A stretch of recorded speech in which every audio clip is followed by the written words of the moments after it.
జిమ్ఖానా మలయాళంలో అలపుల జిమ్ఖానా తల్లుమాల మూవీ డైరెక్టరే ఈ movie director and ప్రేమలు సినిమా హీరోనే ఈ సినిమా హీరో. ఇప్పుడు ఈ వీడియో చూడంగానే ఈ రివ్యూ స్టార్ట్ చేయగానే మన తెలుగు వాళ్ళకి ఒక స్క్రిప్ట్ ఉంటది. ఎంతసేపు ఈ రివ్యూయర్లకి పక్క లాంగ్వేజ్ సినిమాలే నచ్చుతాయి అది ఇది అని. అట్లా కాదు, మీరే ఆలోచించండి ఒకసారి. పెద్ద హీరోలకి మాస్ ఎలివేషన్లు మాస్ కథలు అంటే ఓకే, టైర్ 2 టైర్ 3 హీరోలకి మాస్ ఎలివేషన్లు ఎందుకు? పోనీ ఏమైనా వర్క్ అయితాయా? వాళ్ళకి ఏమైనా పెద్ద ఫ్యాన్ బేస్ ఉంటుందా? వాళ్ళ మెజారిటీ ఆడియన్స్ జనరల్ ఆడియన్సే కదా. సో జనరల్ ఆడియన్స్ కి కావాల్సింది ఏంటి? ఓ మంచి కథ, కాస్త కూస్తే ఎంటర్టైన్మెంట్, కొత్తదనం, స్క్రీన్ ప్లే, వాట్ ఎవర్ ఏదో ఒకటి కొత్తది. అట్లేమన్నా అట్రాక్టివ్ ఎలిమెంట్స్ ఉంటే బాగుంటది సినిమా. అవే రొట్టె ఎలివేషన్లు పెడితే నడవదు. సో అందుకే ఈ రోజు టైర్ 2 సినిమాలు లేకపోతే చిన్న హీరో సినిమాలు నడుస్తలేవు. కొత్త కథలు వస్తే నడుస్తాయి, కానీ వస్తలేవు కాబట్టి నడుస్తలేవు. అదే మలయాళంలో వస్తున్నాయి, అందుకే బాగుంటున్నాయి. ఇండియా మొత్తం చూస్తున్నాయి అలా సినిమాలు. తెలుగులో కూడా డబ్బు అవుతున్నాయి. ఊరు పేరు ముఖం ముక్కు తెలియని హీరోల సినిమాలు కూడా నడుస్తున్నాయి మన దగ్గర. అంటే తప్పు మనం తీస్తలేము. చూసేటోడు చూసి నచ్చింది బాగుంది అనడం వాడి తప్పు కాదు, ఈ షెటోలు తీయకపోవడం తప్పు. ఇది ఒక్కటి అర్థమైందని అనుకుంటున్నా. But what ever, Gymkhana cinema ఎట్లుందంటే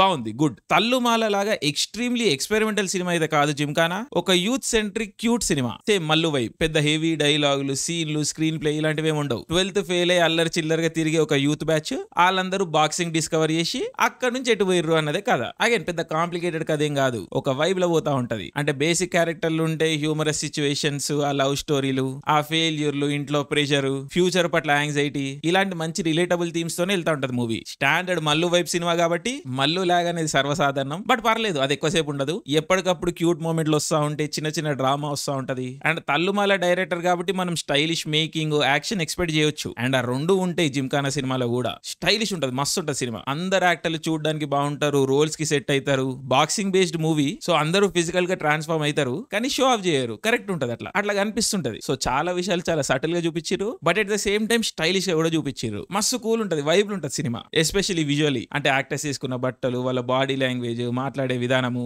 ఆ సీన్లు, ఆ టిపికల్ జెన్జీ స్టాండర్డ్ స్టైల్ మంచి వైబ్ పట్టిరు. అరే మనకెందుకు వస్తలేవు ఇలాంటి కల్చర్ బేస్డ్ సినిమాలు?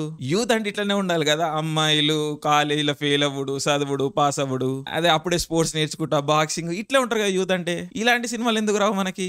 మన దగ్గర అయితేనేమో ఎక్స్ట్రాడినరీ టీనేజ్ లవ్ స్టోరీలు, లేకపోతే సలార్లు, ఇవే ఉంటాయి. అదేందో మరి. అగే నేను తక్కువ ఎక్కువ అంటలేను, మనోళ్ళ ప్రయారిటీ లేదు ఇలాంటి కథల పైన. ప్రయారిటైజ్ చేస్తే మనము మంచి కథలు తీస్తాం. సో ఎవరో ఒకరు యూత్ విని ఇలాంటి కథలను టేకప్ చేసి సినిమాలు తీస్తారని ఎక్స్పెక్ట్ చేద్దాం. అట్లీస్ట్ నెక్స్ట్ 1-2 years అని ఇలాంటి సినిమాలు వస్తే బాగుంటది. బట్ ఎనీవే, తల్లుమాల డైరెక్టర్ కాబట్టి అదే స్టైల్లో పాటలు, అదే టైప్ ఆఫ్ ఫిల్మ్ మేకింగ్ ఉంటది అని ఎక్స్పెక్ట్ చేయొచ్చు. కానీ లక్కీలీ ఒక కొత్త స్టైల్ ట్రై చేసిండు మళ్ళీ డైరెక్టర్. అఫ్ కోర్స్ ఆ స్టైల్, యాక్షన్ ఉంటది ఇందాక చెప్పినట్టు, కానీ ఒక refreshing format. Gymkhana movie musical కాదు, తల్లుమాల లాగా ఒక స్టాండర్డ్ సినిమానే, క్యూట్ వైబ్ సినిమా. నాకు తల్లుమాలలో కంప్లైంట్ ఉండేది. అఫ్ కోర్స్ తెలుగు డబ్బింగ్ పాటలు అందరం విన్నాము, లెజెండరీ అనుకోండి, అది కంప్లైంట్ కాదు, అది జస్ట్ ఫన్నీ. బట్ తల్లుమాలలో ఏంటంటే టొవినో థామస్ ఇంకా మిగిలిన యాక్టర్స్ చాలా ఓల్డ్ గా అనిపిస్తారు వాళ్ళ రోల్స్ కి. అది తల్లుమాల చూస్తున్నప్పుడు అంతసేపు నాకు కొడతా ఉంటది. సో అది one of the biggest minus నాకు. నేను టొవినో థామస్ కి చాలా పెద్ద ఫ్యాన్, కానీ అయినా కూడా ఆయన ఆ రోల్ కి చాలా ఓల్డ్ గా అనిపిస్తా ఉండే. ఈ విషయం డైరెక్టర్ కూడా అబ్జర్వ్ చేసుకున్నాడు. జిమ్ఖానాలో కరెక్ట్ ఏ ఏజ్ పిల్లల్ని పట్టాలో ఆ ఏజ్ పిల్లల్ని పట్టిండు. సూపర్ కాస్టింగ్, అంటే అమ్మాయిలు అబ్బాయిలు అందరూ పర్ఫెక్ట్ గా సెట్ అయ్యారు. సీనియర్ యాక్టర్స్ కూడా అందరూ పర్ఫెక్ట్ గా సెట్ అయ్యారు. సో బాటం లైన్ ఏంటంటే జిమ్ఖానా సినిమా ఎక్స్ట్రాడినరీ సినిమా ఏం కాదు, ఒక మంచి క్యూట్ వైబ్ సినిమా.